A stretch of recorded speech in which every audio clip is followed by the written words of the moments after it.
A New Venture by Aurora-Boring-Alis and read by Goombasa. A flash of white light appeared on the island. A white-gray hedgehog fell through the portal, tumbling onto his bottom. The orange time stone jumped out of the portal shortly after him, incidentally hitting him on the head. The stone landed a foot away from him. "Ow," he whined, grabbing the time stone and pocketing it. "One would think I would spin less in a portal. I'm not a pinball," he thought. Silver looked around him, gathering his new surroundings. He slowly got to his feet, being encircled by a small garden-like area. Small ferns and bushes grew. Flowers blossomed, and trees spread foliage overhead. It was odd, though. He had assumed he landed in a forest, but the greenery all looked perfectly managed and kept. He gasped, being met by a beautiful view of the ocean. His gold eyes took in the bright cerulean of the sea. The moon reflected on the surface of the water, allowing some light to be splayed back onto the land. The sky was clear, and it seemed as if all the stars were out. "Wow, it's so beautiful. It's almost as pretty as Azure Lake," he thought to himself. "I wonder where, or when, I am." The hedgehog took in a deep breath of salty air, feeling it fill his lungs. "Do not move," a stern voice said. Silver flinched as his eyes darted around. "What?" A wall of fire was thrown his way. He yelped and leapt out of the way as his eyes rapidly searched for the source. He circled around, wary of more flames. "Come out," he called. I won't hurt you." He heard rustling bushes and creaking trees. The cover of night made it hard for Silver to see who or what had caused the fire. Several more shots were sent his way, one burning his leg. He yelped and stumbled backwards, being greeted by more blasts. The hedgehog scrambled away from the flames, backing into a corner of dense trees and spiny bushes. "Why have you come here?" the same voice demanded. "What was that thing you came out of?" Please," Silver stammered. He yelled, his anxiety triggering his psychokinesis. The aqua light emitted from his hands and body illuminated the area around him. The place, which he'd thought to be a forest, was actually a garden. He heard something roll away. More flames were summoned and aimed at the hedgehog. The psychic had grown tired of the attacks. "Back off!" he yelled. Using his psychokinesis, he levitated and sent a wave of energy out, shocking who or what had been attacking him. He heard a loud yelp. Silver hurried over to the bush, pulling back the leaves and finding a lavender cat clutching her arm. His gaze softened. Something inside him said he'd met this being somewhere.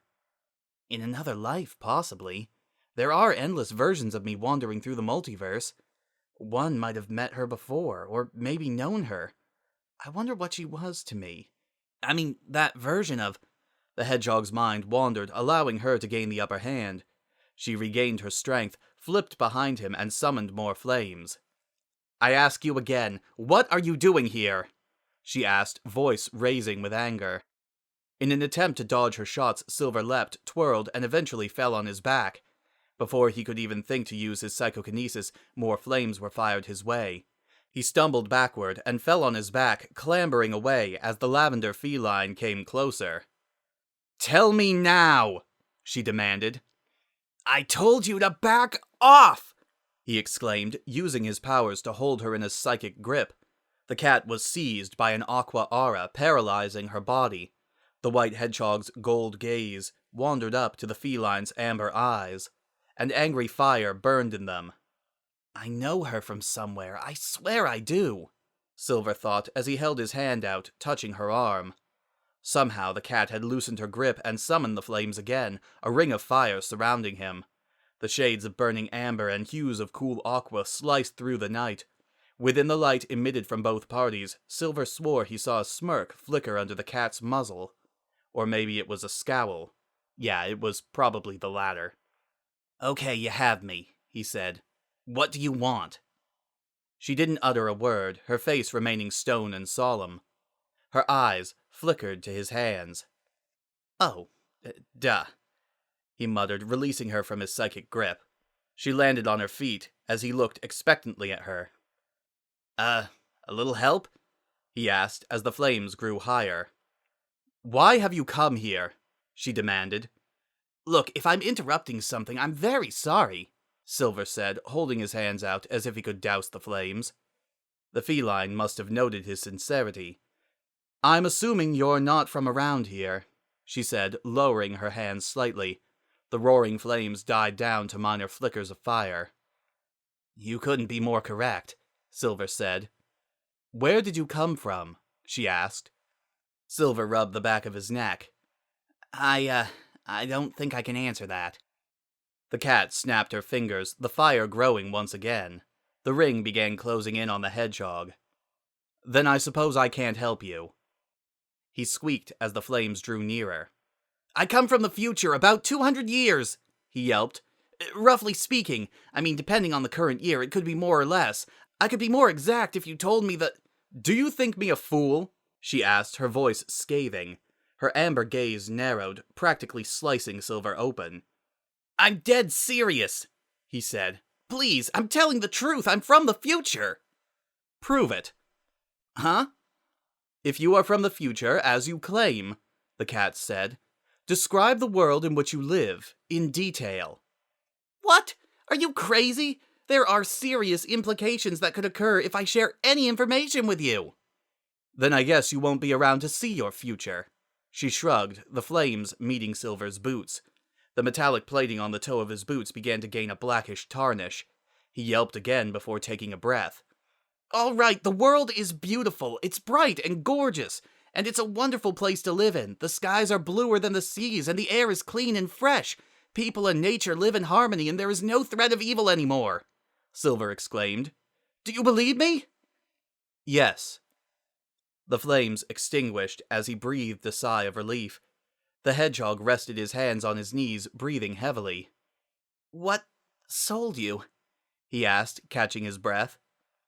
Nothing you said, she said, crossing her arms. It was your clothes. No one in the Soul Kingdom would ever dress like that. Soul Kingdom? Silver asked, ears perking up. The cat nodded. Fashion must be very odd in the future, she noted, causing Silver to glance at his boots. They're not that bad, he thought. Silver turned his attention back to the cat. I think we got off on the wrong foot, he said, holding out his hand for her to shake. I'm Silver the Hedgehog. The cat took his hand, her grip warm and tight as she shook. Blaze the cat, she greeted. What was that power you possessed before, Silver? Huh? The hedgehog quickly caught on. Oh, you mean my psychokinesis?